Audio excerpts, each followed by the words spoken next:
On the Palais des Nations, almost forgotten by the world since Geneva lost the League of Nations, center the hopes of mankind.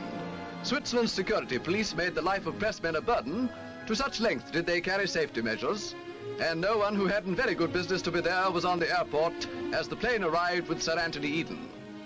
Much of the credit was his that this long-anticipated discussion at the summit was now about to take place. Members of the British party, Lady Eden included, heard Sir Anthony prophesy success. At least you may be sure that our delegation will not be slow to seize any opportunity to promote the cause of peace with which Geneva will ever be associated, and with which I pray that this conference will be linked in history too. Thank you.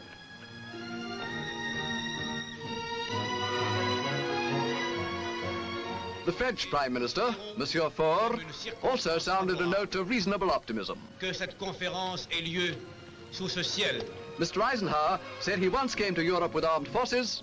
This time, I come armed with something far more powerful, the goodwill of America, to see whether it is not possible to find some road that will lead all mankind into a more tranquil, better, fuller way of life.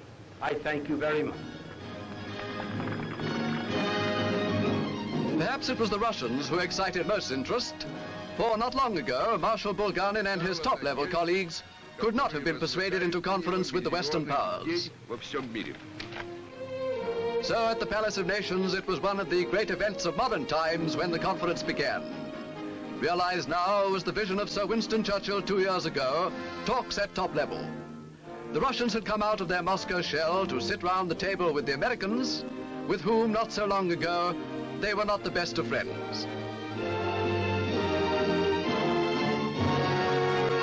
Presiding at the opening session was Mr. Eisenhower. His genius for getting on with other peoples showed itself when he was wartime's supreme commander.